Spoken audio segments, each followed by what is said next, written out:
믿음이 없는 사람들은요, 공부 안 됩니다. 믿음이 없는 사람은요, 절에 와서 절을 바꾸려 해요. 스님을 바꾸려 해요. 자기가 그 강의를 듣고 절에 와서 기도를 하면서 자기가 달라져야 되는데, 이건 이러니까 이렇게 하지 마세요. 저건 저러니까 하지 마세요. 늘 절을 바꾸려 합니다. 그냥 웃어요, 그런 거 보고. 아이고, 참.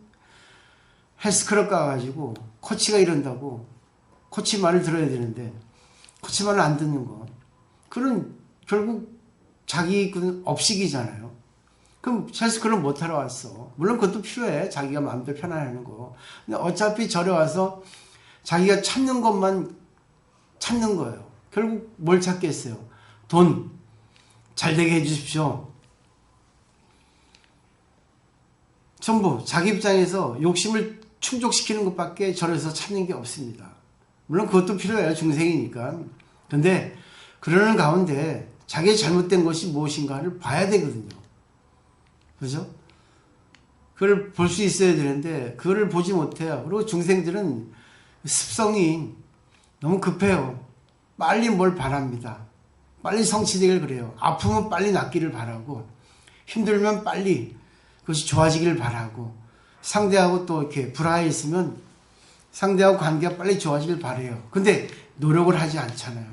그리고 그걸 기다려야 되는데 기다리는 시간이 너무 인내성이 없습니다.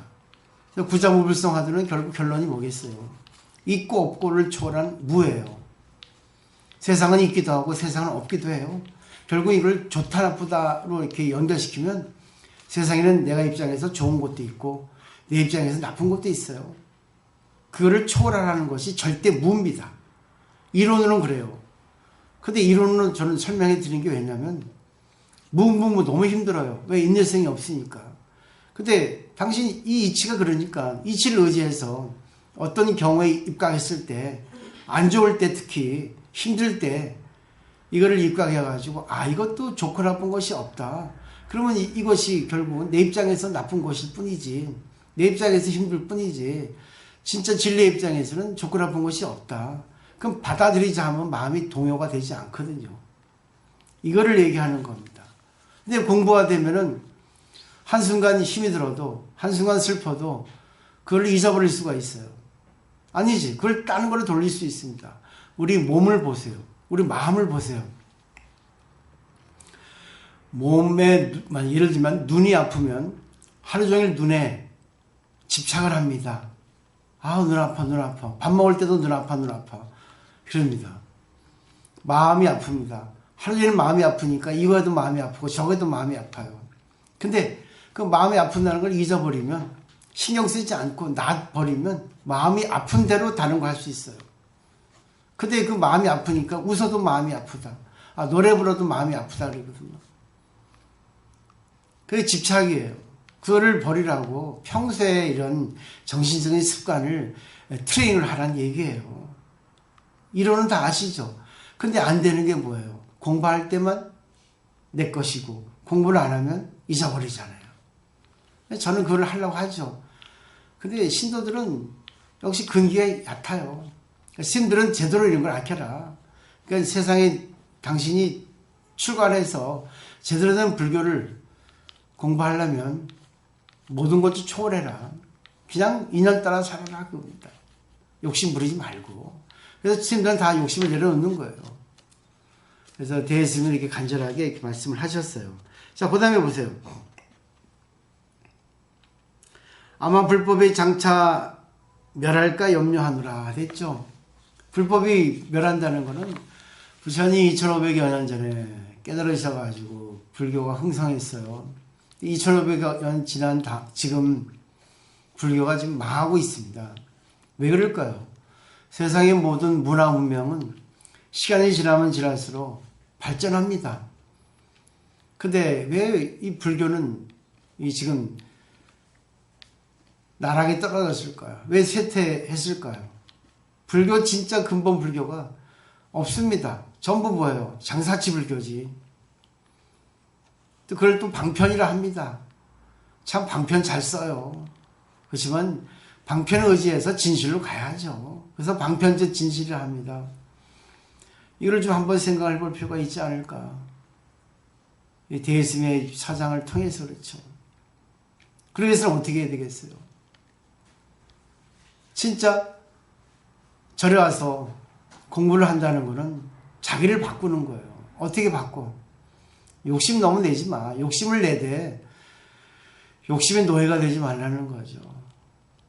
그냥 절에 와가지고 절을 바꾸려 하지 마시라고 그러죠. 또 자기 잘못된 것을 고쳐야 되는 거고 남하고 자기하고 비교하지 말고 늘 자기가 존재하는 것에 대한 감사를 가지고 이러는 거죠. 자, 그 다음에 그대가 법을 관장하는 종사의 마음씀을 보아라. 또 어찌 일찍이 수입에 많고 작은가 산문에 크고 작음으로써 경중을 삼는가 했어요.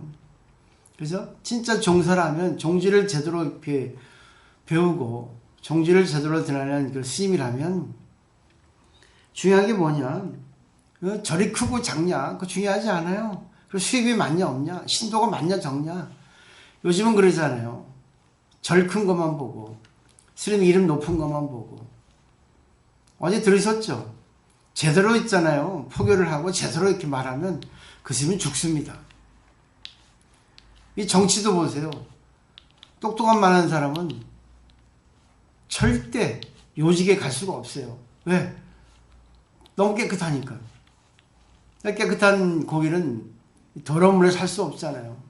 일급수에 살잖아요. 산천어 같은 고기들은. 일급수 고기 있잖아요. 근데 거기 일급수에서만 살지, 산에서만 살지, 밖에 내려오면 죽습니다. 그래서 깨달은 스님들은 밖에 나오질 않는 거예요. 왜? 타협하기 싫으니까.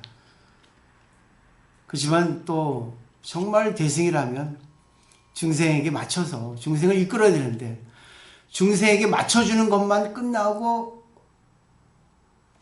위로 끌고 가지 않으니까 문제가 되는 거예요. 저는 부탁하고 싶은 게 그래요. 우리 스님들에게. 그래, 당신이 복이 많아서 공부를 많이 했는데 그만큼 저를 키우고 그만큼 신도가 많으면 이제는 제대로 된 교육을 하세요. 그렇게 부탁하고 싶어요. 안 하거든. 왜? 바른 가르침 하면 그 신도가 죽잖아요. 아니죠. 말 안 듣거든요. 스님이 여태까지 잘해주다가 이제는 날아갔다가 꼬집네. 오겠어요? 안 옵니다. 바른 말 해주고 싶어도 해주면 신도 안 와요. 느끼시죠? 왜 우리 단나사에 신도가 없는지. 그러니까 이거를 잘 보세요. 저는 이런 것 때문에 하는 거예요. 난 성공하고 안 한 거 중요하지 않아요. 다만 한 사람이라도 제대로 된 공부를 한 사람이 있으면 나는 행복하죠. 죽을 때. 그렇지만 지금 내 강의하는 이런 패턴, 이 강의하는 내용이 지금 시대에 맞지 않을까. 올해는 하여튼 알아주는 사람이 많이 있지 않을까. 그게 인연입니다. 한번쯤 생각하시고 저는 보살님들께 부탁하고 싶은 게 정말 제대로 공부하시라고 그러지. 걸리는 거는 공부 안 된 거예요. 그 다음에 보죠.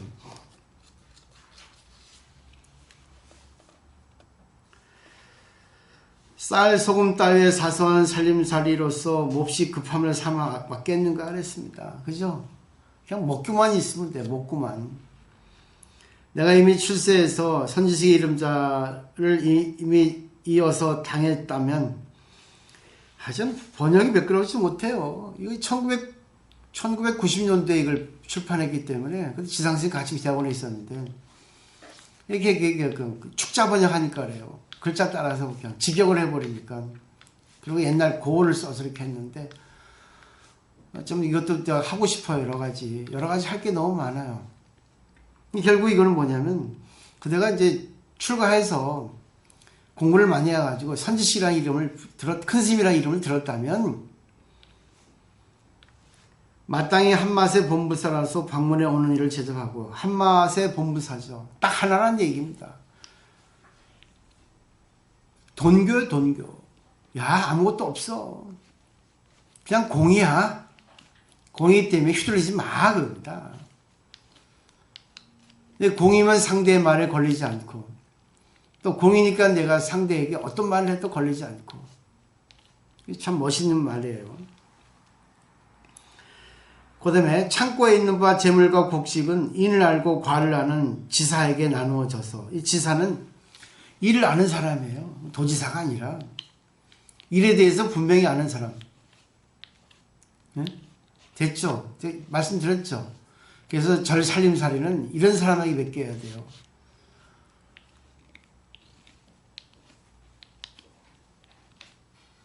그래서 제가 그러잖아요. 시주돈은 10원이라도 출납할 때 거짓말이 있으면 안 된다. 이건 절대로 빼면 안 된다. 왜? 신도들의 돈이기 때문에 분명하게 해야 된다. 그래서 제가 이대로 하고 있잖아요. 그죠? 이대로 분명히 하고 있습니다. 저는. 그것은 자신이 있어요. 그 다음에 사와 국을 나눠 벌려서 관장하게 하면, 이 사국은 말하자면 부서입니다. 부장, 과장처럼 큰 거, 작은 거. 절에 가면 국사단이 있죠? 그러니까 큰 곳, 작은 곳, 이렇게 생각하시면 돼요. 때때로 대강령을 이끌어 들지어다. 그래서 대강령이라는 건 결국 뭐예요? 근본 요지가 뭐냐? 네가 주지를 해서 법을 펴줘. 그 외에는 나머지 운영은 신도에게 맡겨라 거야. 그래서 너는 그 신도들에게 법을 제대로 전해주라 그겁니다. 맞죠? 인원이 있어야지만이 전리를 할 수 있어요. 근데 일반 불자들 대비에 보면 절에서 돈 받고 하면 그런 공덕이 안 됩니다. 네, 대가를 받으니까. 그냥 봉사를 해야 되는 거예요. 우리 그래 하고 있잖아. 나는. 다 나하고 똑같죠? 대스님하고 나하고 비슷해요. 그 다음에 대중의 방부는 많을 필요 없고 평상시 사시공양과 아침죽은 항상 뒷사람을 하여금 나무 믿게 하면 자연의 힘을 허비하지 않다는 거죠. 공부하는 사람도 많을 필요 없다는 거죠. 제대로 공부하는 사람만 있으면 되고 그냥 밥 먹을 정도만 되면 된다는 거예요. 그것도 신도가 와서 좀 여유있게 굶지 않을 정도만 되면 그것은 당신이 제대로 그냥 종지를 드날리고 있다. 법을 펴고 있다. 그런 뜻이라는 얘기입니다.